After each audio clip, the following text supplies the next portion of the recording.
I'm Bret Primack, and this is my Filmmaker's blog for the video podcast series Ray Charles Genius.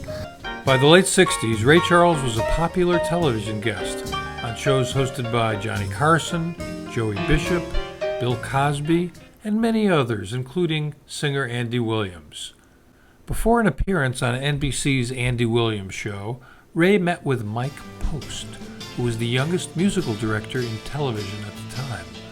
Although he was only 24, Mike Post had already become a much in-demand studio player and arranger, winning a Grammy for his best instrumental arrangement on Mason Williams' classical Gas. Mike Post idolized Ray Charles and wrote a special arrangement for him, a melody of his greatest hits. What'd you say your name was again? I said, Mike Post. Oh yeah, you're real young, right? I said, well yeah, I'm 24. And he said, yeah, you're really young. I said, yeah, I am. I said, can I show you what I think you ought to do? What do you think I ought to do? And I said, a medley. No, man, I don't do no medleys. I said, well, Ray, why don't you listen to what I propose, what I put together, and then tell me, you know, I'm an idiot after that. And of course, I sing terribly, but if there was one thing I had done is my homework, and I had every lick, every key. I knew exactly what he did because I'd studied it for a lot of years, and I just had him cold, you know. So I sat down and I, started, and it wasn't just, Can't Stop Loving You, Georgia, blah, blah, blah. It wasn't all the sort of, there was some old stuff like Walk About and Talk About, Tell the World About You, Tell the Truth, some of the older stuff that wasn't quite so popish.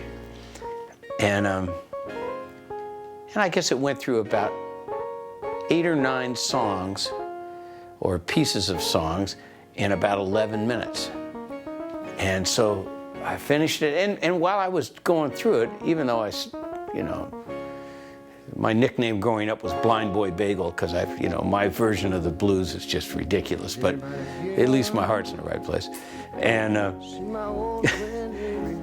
about halfway through, he's rocking and smacking and doing all of his stuff, So I thought, hey man, maybe he really likes what I'm doing here, So when it gets over, he goes, okay, man, I'll do that. I went, well, that's great. That's great. I said, this is going to be terrific. This is going to be really good. Youthful enthusiasm and all. And even though he was my idol, for some reason, I just wasn't afraid of him. I knew all the stories, and I knew all the jazz about how brutal he could be to musicians. But I sensed that he was one of those guys that if you knew your gig and you were confident about your part of the job, that he would respect that. 2 years later, when Ray was recording A Message from the People, he called Mike for another arrangement. Do you know the Stevie Wonder song, Heaven Help Us All? And I said, oh yeah, I know the song. And he said, well, I want to do the song. And I said, okay. And so mainly we were just, shooting a breeze and everything. I said, well, should we get a key on it? And he said, well, you know me. He said, yeah, here, I kind of want to do it like this. And he had it sort of set up kind of, sort of like not a jazz tune, but with a little bit of that sensibility. I said to him, hey, this sort of lends itself to almost like a Copland-esque kind of Americana thing, And he went, yeah, what do you mean, man? What do you mean? I said, well, like if you go back to like a Fanfare for the Common Man, and he went, oh, I know what you're talking. I know that piece of music. I know that piece. He said, well, man, whatever you want to do.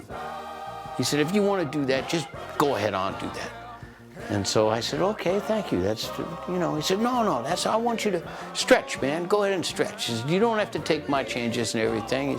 And of course, I had a tape recorder going the whole time. I want to catch everything this guy's doing because, he's just so good. So I went home and wrote that arrangement that way. I said to him, hey, look, I'll do this for you, man. But you got to let me bring my own guitar player. No, man, I got my own guitar. I said, Ray, let me bring my own guitar player. I had this kid, this secret weapon kid that nobody knew about, that I just started using maybe 6 months before this. As I remember it, there were 2 other arrangers that we were going to do 3 tunes. It was in the evening. So now I got about maybe 35 minutes or 40 minutes to do my chart. That's all. It's the end of the date, you know. And I know how Ray is about, you know, money. So, and it's a great big orchestra, you know, strings and horns and everything, you know. So I get up there and I go, okay. He goes, all right, man, Michael, go ahead, you know. So, you know, we do the thing, okay. And we get to the fade, and I look at the guitar player, okay, come on, man, you know, play, because he's going to, so, no vocal going on, you know. These guys are just reading my stuff, you know. And so Ray pulls the top, oh, man, that's unbelievable. Play that again. So he's getting mixes, he's getting balances and everything. He's engineering it way, and he's going. I keep looking over my shoulder, glancing in there, and he's going crazy, putting stuff and, you know, making, you know, he was hyper to beyond belief anyway. So now we get to the fade, the second run through of the song, and the door, boom, busts open from the control room, and he comes out there, keep going. And he's screaming and yelling, and he's right up to the guitar player, and he, come on, man, go ahead, play that damn guitar. You know, I mean, he's screaming at him and just hoo-hawing and shouting and hollering. And man, this fade went on for like, you know, I mean, it's like, Ray, can we record the song, man? You know, it's like, and he's just having fun being a singer, being a musician with somebody else. So, okay, we cut everything, and he's going, man, what the hell is your name? You know, what? Of course, my name's Larry Carlton. I'm from Torrance. He says, I'm from Torrance. Ray goes, I don't give a shit where you're from, man. You play your ass off, you know. And so we got to record this. He said, man, that's perfect. That's just perfect. And we finished with like 10 minutes to spare. Thank you, you know. I go in, you know, and he's very complimentary and really, really nice, and just really nice. And Quincy's looking at me, I'm looking at him, we're just shaking our heads like, God almighty, you know, what a scene, you know. It's so great and so crazy, but so great, because I idolized him for so long, and then he ended up having some degree of respect for me as a young guy. That just sort of put a stamp of ballad on my forehead inside of myself. After working with Ray Charles, Mike Post went on to win 4 more Grammys and become one of the most successful composers in TV history, writing theme music for such programs as The Rockford Files, NYPD Blue, LA Law, Murder One, Hill Street Blues, and Law and Order. With all of his success and recognition, working with Ray Charles remains one of Mike Post's fondest memories. Another running thing would be how kind he was if you really were good at your job and you were confident. This guy was, he's just in your corner. I mean, he really was a warm person, a very warm guy.